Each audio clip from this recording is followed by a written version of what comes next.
ஆதாப் ஷெஹன்ஷா. வாருங்கள். இன்று ஷெஹன்ஷா விசேஷ பேகத்தை வெகு நேரம் காக்க வைத்து விட்டார். தங்களுக்காக எவ்வளவு நேரம் காத்துக் கொண்டிருக்கிறேன் தெரியுமா? வாருங்கள், அமருங்கள். பார்த்தீர்களா, தங்களுக்கு மிகவும் பிடித்த உணவுகளை நான் ஏற்பாடு செய்திருக்கிறேன். சதுரங்கமும் தாயங்களும் தயாராக இருக்கிறது. இப்பொழுது கூறுங்கள், தாங்கள் எதை விளையாட விரும்புகிறீர்கள்? நான் தாயம் விளையாட விரும்புகிறேன். அப்படியே. ஜலால், தங்களுக்கு நான் மது தயார் செய்யவா? இன்று நான் மது அருந்த தயாராக இருக்கிறேன். இன்று நான் மயக்கத்தோடு விளையாட வேண்டும் என்று விரும்புகிறேன். ஆகட்டும். ஷெஹன்ஷாவிற்கான மதுவை எடுத்து வாருங்கள். செல்லுங்கள். இன்று ஷெஹன்ஷாவிற்கு பணிவிடைகளை நானே செய்கிறேன்.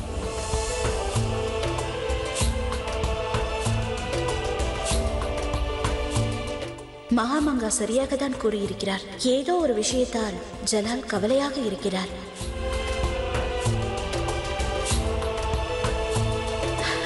நானே உங்களுக்கு மதுவை தருகிறேன். இந்தாருங்கள்.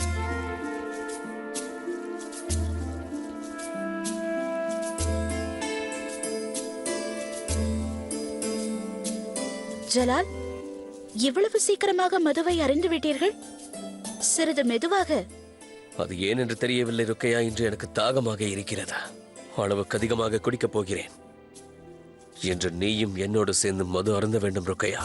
நிச்சயமாக. தங்களது ஆசையை நான் நிறைவேற்றாமல் இருப்பேனா? பருகுகிறேன்.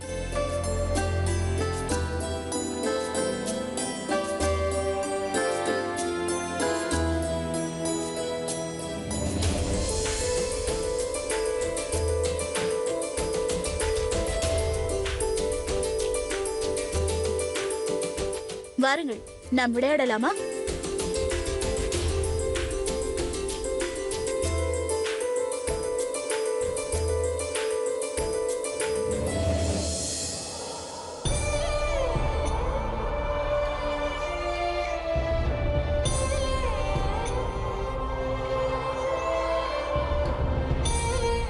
என்னவாயிற்று ஜோதா? இன்று இவ்வாறு நீ இருட்டில் ஏன் அமர்ந்து கொண்டிருக்கிறாய்? ஏனென்றால் உறக்கம் வருகிறது மூர்த்தி.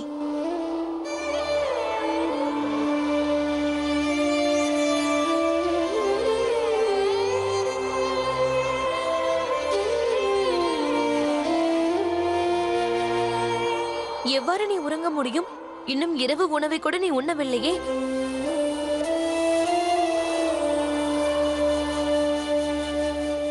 எங்கே காட்டு. காய்ச்சல் அடிக்கின்றதா என்ன? இல்லையே, காய்ச்சல் ஒன்றும் இல்லை. பிறகு என்னவாயிற்று? என்னவாயிற்று ஜோதா? ஏன் இவ்வளவு கவலையாக உள்ளாய்? தெரியவில்லை மூர்த்தி. என் மனதில் என்ன நிகழ்கிறது என்று எனக்கே தெரியாது. என்னால் புரிந்து கொள்ளவே முடியவில்லை. ஷெஹன்ஷா என் மீது கோபமாக உள்ளார். அவர் என்னை சந்திப்பதே இல்லை. இதெல்லாம் உண்மையா அல்லது என்னுடைய பிரம்மையா?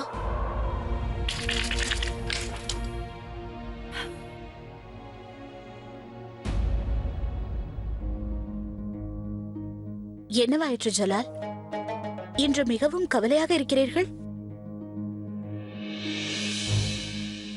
உனக்கே அவ்வாறு தோன்றுகிறது ருக்கையா? ஜலால், நாம் சிறு வயதிலிருந்தே நண்பர்கள். உங்களது முகத்தை பார்த்தே நான் கண்டுபிடித்து விடுவேன். சிறிது நாட்களாகவே பார்க்கிறேன், தாங்கள் ஜோதா பேகத்திடமிருந்து விலகி விலகி செல்கிறீர்கள். பேசுவது கூட இல்லை. ஜோதா பேகம் உங்களை ஏதேனும் வேதனைப்படுத்தி விட்டாளா? இப்போது நான் எங்கே இருக்கிறேன் ருக்கையா? என்னுடைய அறையில்தான். பிறகு எதற்காக ஜோதா பேகத்தை பற்றி நாம் பேச வேண்டும்? ஜோதா பேகத்தினால் தாங்கள் வேதனை அடைந்திருக்கிறீர்களோ என்று நினைத்தேன். இங்கே பார் ருக்கையா, நீ ஜோதா பேகத்தை பற்றி பேச வேண்டும் என்றால் அவர் அறைக்கு சென்று அங்கே அவரிடம் பேசு, என்னிடம் பேசாதே. ஐயோ, இல்லை ஜலால், நான் விளையாட்டாகத்தான் கேட்டேன். தாங்கள் அமருங்கள். சரி, போகட்டும், விடுங்கள். நம் இருவரை தவிர வேறு யாரை பற்றியும் இங்கு பேச மாட்டேன். வாருங்கள், விளையாட்டை ஆரம்பிக்கலாம். இது உங்களுடைய முறை.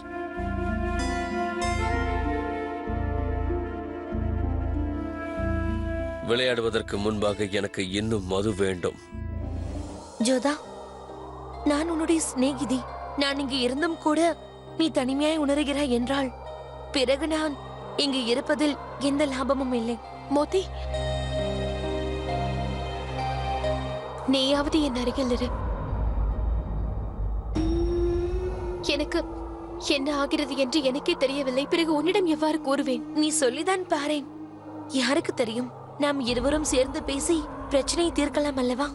உனக்கு தெரியுமா, ஷெஹன்ஷா என் முன்பே ருக்கியா பேகமோடு இரவை கழிப்பதாக கூறுகிறார். என் முன்பே அவருக்கு செய்தி அனுப்புகிறார். அவர் ஷெஹன்ஷா என்பதை நான் ஒப்புக்கொள்கிறேன். ருக்கியா பேகமும் அவருடைய மனைவி.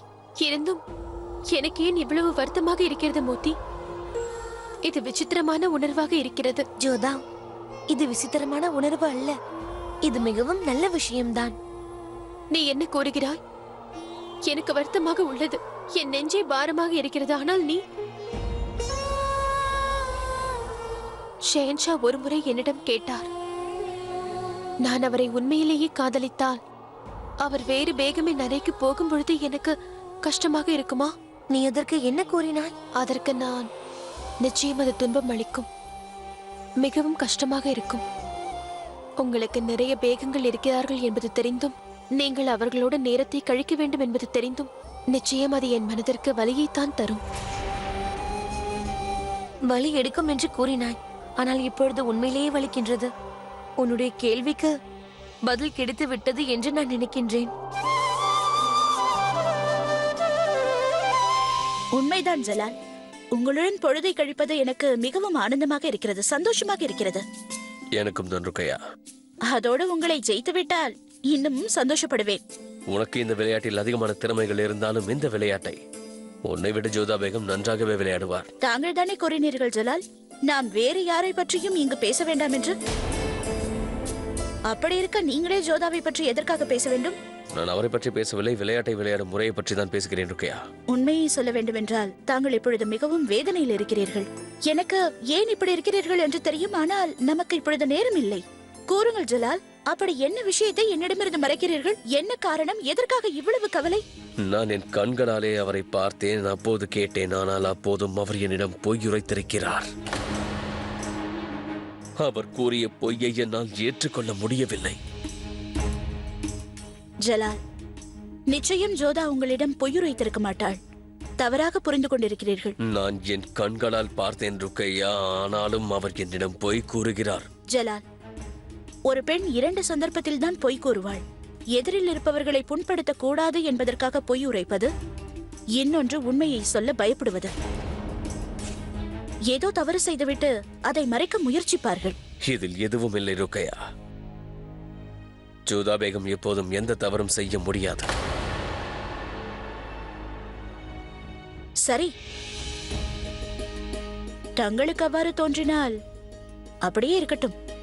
இந்தாருங்கள், இந்த மதுவை அறிந்துவிட்டு சிறிது நேரம் ஓய்விடுங்கள்.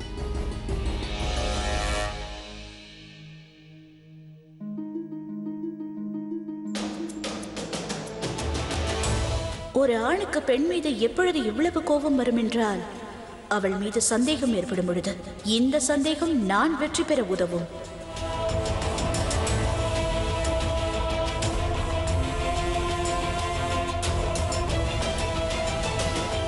ஏதோ தவறு செய்துவிட்டு அதை மறைக்க முயற்சிப்பார்கள். இதில் எதுவும் இல்லை ருக்கையா. ஜோதா பேகம் எப்போதும் எந்த தவறும் செய்ய முடியாது. சரி, தங்களுக்கு அவ்வாறு தோன்றினால் அப்படியே இருக்கட்டும். இந்தாருங்கள், இந்த மதுவை அறிந்துவிட்டு சிறிது நேரம் ஓய்விடுங்கள்.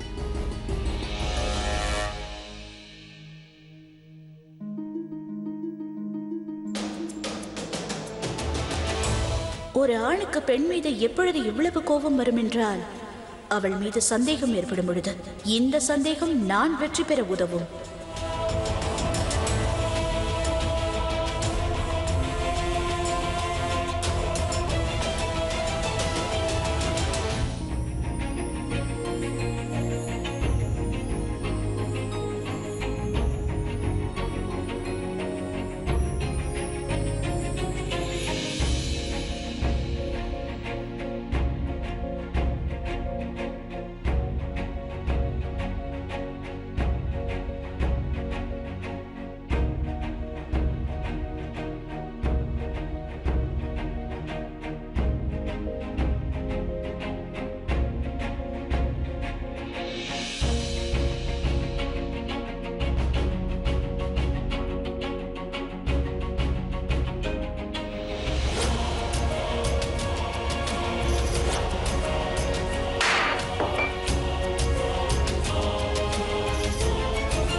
ஷெஹன்ஷா, தாங்களா இங்கு என்ன செய்கிறீர்கள்?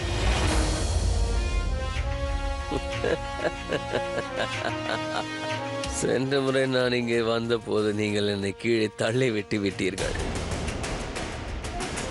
ஆனால் இம்முறை நீங்கள் தள்ளி விடாமலேயே நான் கீழே விழுந்து விட்டேன். உங்கள் அறையில் இருக்கும் பொருட்களுக்கு கூட என் மீது மரியாதை இல்லை போல. என்று நீங்கள் அதிகமாக கொடுத்து விட்டீர்கள். உங்களால் நிற்க கூட முடியவில்லை. நீங்கள் என்னிடம் அவ்வாறு நடந்திருக்க கூடாது ஜோதா பேகம். அவ்வாறு நடந்திருக்க கூடாது.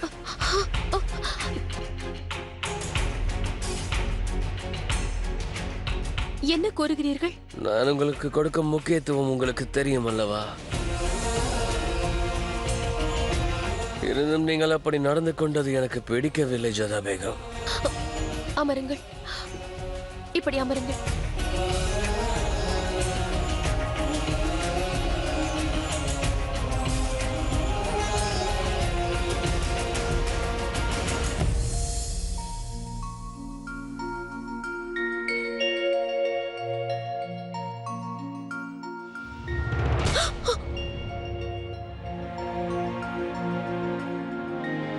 ஷெஹன்ஷா, எனக்கு உங்கள் மீது மரியாதை உள்ளது.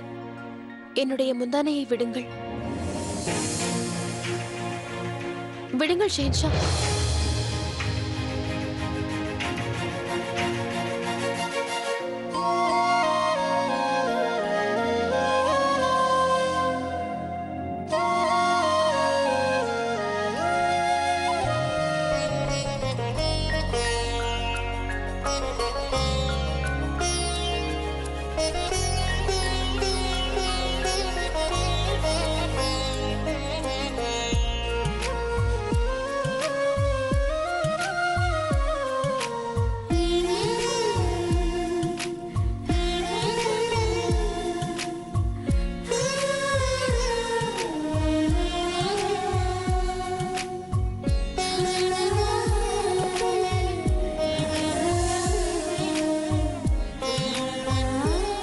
சென்ற முறை நீங்கள் வந்த பொழுது நான் உங்களை தள்ளிவிட்டு விட்டேன். ஆனால் அப்பொழுது இருந்த நிலைமை வேறு, இப்பொழுது உள்ள நிலைமை வேறு.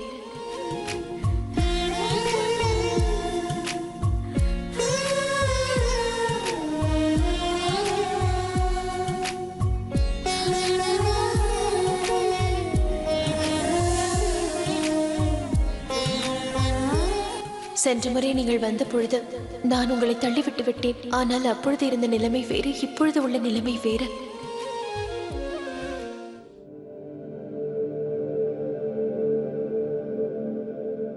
ஹுசூர், உறங்கிவிட்டால் போல் இருக்கிறது. தீபத்தை அணைத்து விடுகிறேன் ஹுசூர்.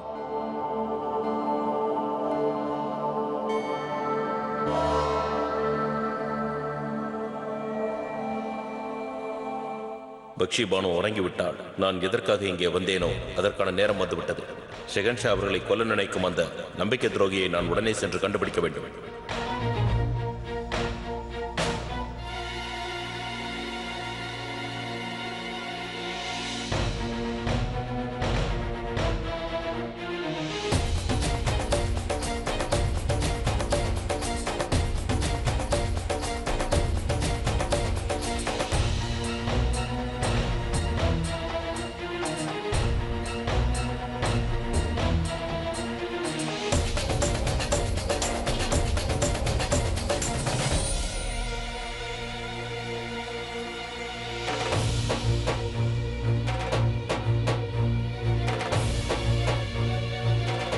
இவ்வளவு பெரிய மாளிகையில் நான் எவ்வாறு அவனை கண்டுபிடிப்பது? அது ஒன்றும் சுலபமான விஷயம் அல்ல.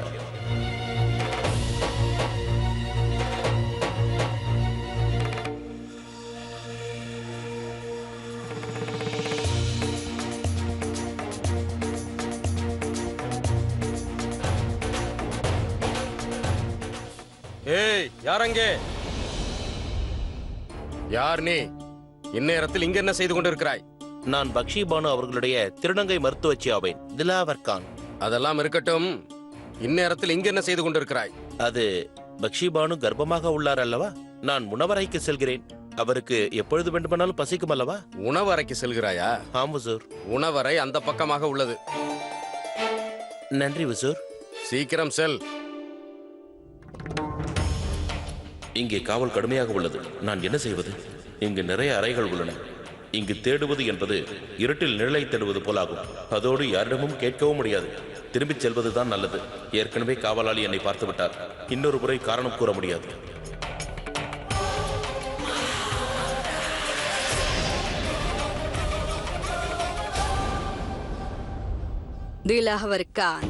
திலாவர் கான், நான் உன்னை ஒன்றை கேட்கவா? இந்த ராத்திரியில் நீ இங்கு என்ன செய்து கொண்டிருக்கிறாய்? மன்னிக்க வேண்டும் மகாமந்திரியாரே. நான் எதற்காக வந்தேன் என்றால் பக்ஷி பானுவிற்கு உணவெடுக்க வந்தேன். வழி தவறிவிட்டேன். நான் நினைத்ததை விட நீ மிகவும் அறிவாளியாக இருக்கிறாய் சுஜாமல். வழி தவறியவன் இறுதியாக தவறான இடத்தை தான் அடைவான். திலாவர் கான், நினைவில் கொள், இது ஷெஹன்ஷாவின் அந்தப்புறம், முகலாய கோட்டை, பஜார் அல்ல. நீ விரும்பும் போதெல்லாம் செல்வதற்கு. இந்நேரத்தில் யாராவது உன்னை பார்த்து விட்டால் கடுமையான தண்டனை கிடைக்கும். நீ புதிது உணவறையை தேடி இந்நேரம் கலைந்து போயிருப்பாய். பரவாயில்லை, மீண்டும் இவ்வாறு தவறு செய்யாதே. தவறுக்கு என்னை மன்னித்து விடுங்கள் உசூர். நீங்கள் மிகவும் கருணை உள்ளம் படைத்தவர். இனிமேல் தவறு நடக்காது. விடை கொடுங்கள். நில்.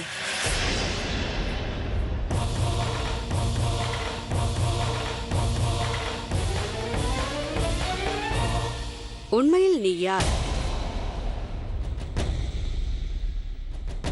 திலாவர் கான் உசூர்.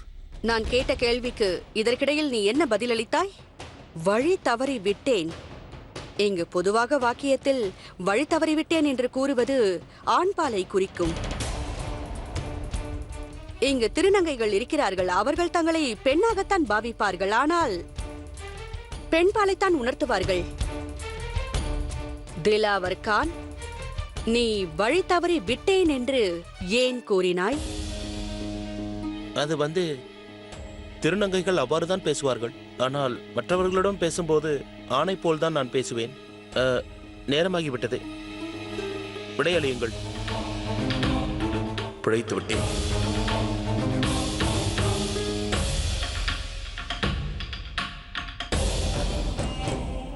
உன் திட்டம் எனக்கு நன்றாக தெரியும் சுஜாமல். என் வேலைக்காக உன்னை விட்டு வைத்திருக்கிறேன். எனக்கு லாபம் கிட்டும் வரை உன்னை வைத்து விளையாடுவேன். நீ பேகம் ஜோதாவை என்று நெருங்குகிறாயோ அன்று வரை காத்திருப்பேன். அப்பொழுது இந்த விளையாட்டை எனக்கு சாதகமாக முடித்துக் கொள்வேன். பார்த்து கொண்டே இரு சுஜாமல்.